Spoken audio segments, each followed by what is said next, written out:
Welcome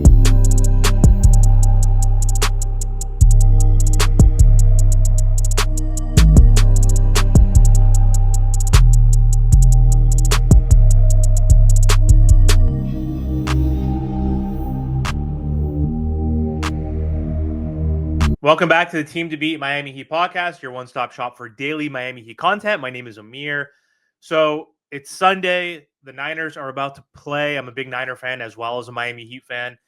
And they're 3-0 and they're looking to go 4-0. So excited for football today, but I'm also excited to do an episode. It's been a while since I've done one, so I apologize for that. But for today's episode, I want to talk about someone who needs to step up big time in the absence of Tyler Herro. So we all know that Tyler Herro had ankle surgery 10 days ago or whatever it was, and he's going to miss 8 weeks. And so he's projected to come back sometime in November, like maybe mid-November. So he can miss anywhere from 10 to 20 games. And so the Miami Heat find themselves in a moment of urgency as well as opportunity with Tyler Herro expected to miss, again, 8 weeks and the early part of the season. And so that puts a void in the backcourt that must be filled not just temporarily, but someone needs to step up, obviously, and pick up where Tyler Herro left off. And this person's not going to do that completely, obviously, but this is where Davion Mitchell enters the center stage and is going to be the starting point guard for the Miami Heat. And so this isn't merely just plugging a hole. This is a genuine chance for Mitchell to redefine his role, to prove his growth from last season, playing with the Miami Heat in 30 games during the 2024-2025 NBA season after the trade. And he needs to be able to help carry the Miami Heat during this difficult stretch without Tyler Herro. And so today's episode, we're going to make the case for why Davion Mitchell must step up and how he is going to step up and how he fits well with the Miami Heat and how that's going to lend itself to success for him and why his improved three-point shot makes him a great player for this Miami Heat and a great rotational piece. So Tyler Herro, like that injury is going to be huge for the Miami Heat. That's a big setback, and it really sucks because the Miami Heat's offense has been struggling the past 5 seasons, and we added Norman Powell for basically nothing.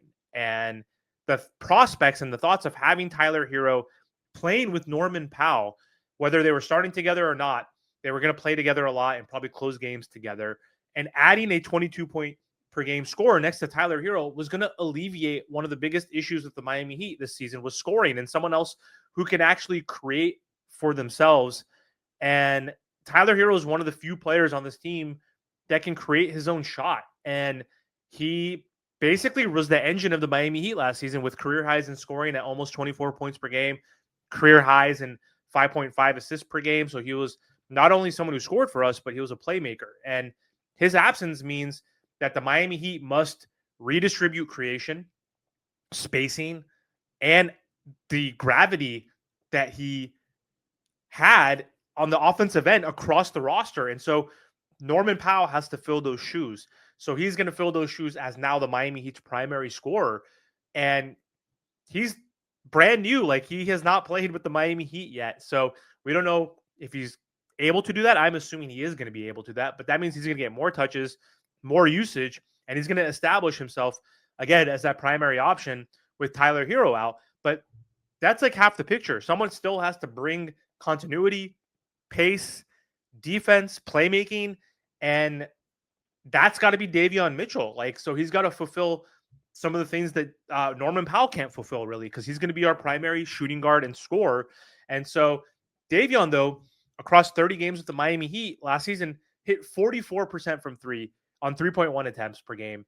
And that's a small sample size, obviously, but in the playoffs, he only played 4 games because the Miami Heat got their ass whooped and swept by the Cavs. But in those 4 games, he shot 50% from 3. So that kind of efficiency, even if it's over a small sample size, gives a good signal for the Miami Heat that he's no longer just that defensive pest, but he might be a spacing threat. And that could be huge for the Miami Heat. That's crucial without Herro because spacing becomes more fragile and we need other guys to space. And now with him hurt and Duncan traded and Simone Fontecchio, sure, like is the Duncan replacement as part of that trade, but he's not going to be like in the top 8 or 9 in the rotation, like he's going to get limited playing time. And he wasn't great that last season for the Detroit Pistons. He's a capable 3-point shooter, but still, we need someone else who's actually going to be in the rotation, playing 30 minutes per game. That's Davion, excuse me, to step up. And so if Mitchell keeps defenses honest and opposing teams don't sag on Mitchell, because if they do sag on Mitchell, that's going to clog driving lanes. That's going to stifle ball movement. That's going to force Miami to rely more heavily on ISO ball and hero ball, pun intended, with Powell basically playing hero ball. And that's not going to be great for the Miami Heat. That's not going to be great for Bam Adebayo. So if he does hit that three at a high clip, he stabilizes the backcourt with Norman Powell. He gives freedom to Norman Powell. He softens the blow of Tyler Herro's absence on offense. He's someone who scored 10 or so, 11 points per game. If he can average like 13, 14 points per game next season and be that playmaker and that like pest on defense, that's going to be huge for the Miami Heat. And I'm really excited about Mitchell's prospects in a full season with the Miami Heat, now getting a training camp. And he's going to have the preseason with the Miami Heat. He's building more chemistry with the Miami Heat, learning the system. Another year he's going to be with Eric Spoelstra. So he fits the Miami Heat system like to a T. One, because of his defense. Mitchell came into the league earning a reputation as a defensive disruptor, someone who could pressure the ball, force turnovers, guard the best guard on the opposing team. So that aligns perfectly with the Miami Heat's values. Like, we're always a better defensive team than offensive team. He has the effort. He has the intensity. He has the accountability that the Miami Heat team didn't show last year or the last few seasons in the regular season. And with Herro out, having a starting guard who can anchor a perimeter defense, be our point of attack defender, becomes even more important, because you have him as our guard top defender, and then you have Bam Adebayo as well as our decoy candidate, and who's our all-around best defender. Then we have Andrew Wiggins again, who's playing in a contract year theoretically, who's also a great two-way player when he puts in the effort. And so I think that's a formidable defense. Another great reason why he's a fit is the Miami Heat's ability to improve shooters. Miami has a track record of developing shooters, taking players whose offense that is still evolving and helping them find consistency. Look at Caleb Martin. Look at Haywood Highsmith. PJ Tucker. Like, he did have a shot coming in, but like he was able to develop that push shot with the Miami Heat. So it's not just about allowing these players to develop that three-point shot, but they can also just develop other skill sets on offense. And that's going to give Donovan Mitchell, like, again, more opportunity to help contribute to this team outside of defense. And if his shooting breakthroughs aren't a fluke, that is something that's going to be huge for this Miami Heat team, especially with Tyler Herro out for 8 weeks.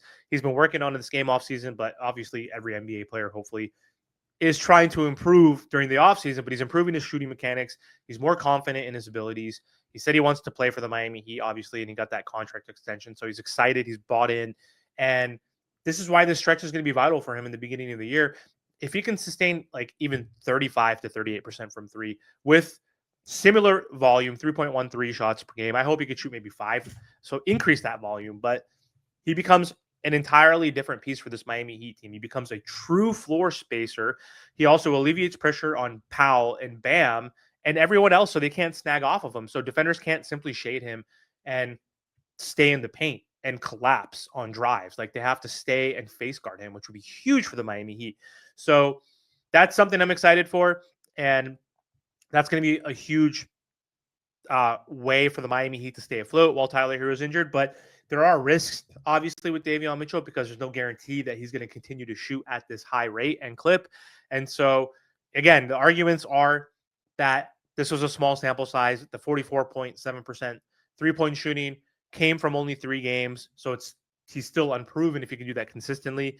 The other risks with Davion Mitchell, too, is defensive fatigue. So maybe he can't actually shoot at a high clip and sustain that because he's going to be carrying a heavy defensive load as our best perimeter and point of attack defender. So that could be an issue. We saw that happen to Bam Adebayo sometimes, where he's just completely exhausted and he's not able to contribute on the offensive end as much as we would like him to do, because he is guarding 1 through 5 essentially. So that's one thing. If Davion, though, does start off hot, which I hope he does, opponents will adjust. They'll test this shot. They'll try out different looks on him. They'll bait him off the line. They got the film on Jaime Hawkins Jr. and you saw what happened to him. So we'll see if that can correlate as well. I don't know if it will, though. We'll see.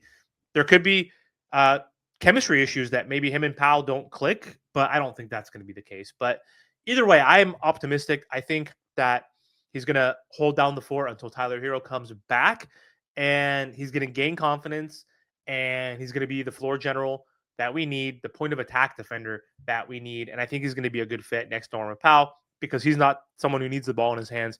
He's not someone that needs to take a ton of shots. He is someone who could play off ball, let Norman Ball play a little more on ball, and get that usage that he needs to help carry this offense. Because quite frankly, losing Tyler Herro is huge. He's our best offensive player, and we need to stay afloat and win games until Tyler Herro comes back. So anyway, that's all I have for this episode. Let me know your thoughts on Davion Mitchell and his ability to improve as a three-point shooter next season to carry the load while Tyler Herro is out next season. So thank you again. And again, don't forget to like, comment, share, and subscribe to the channel.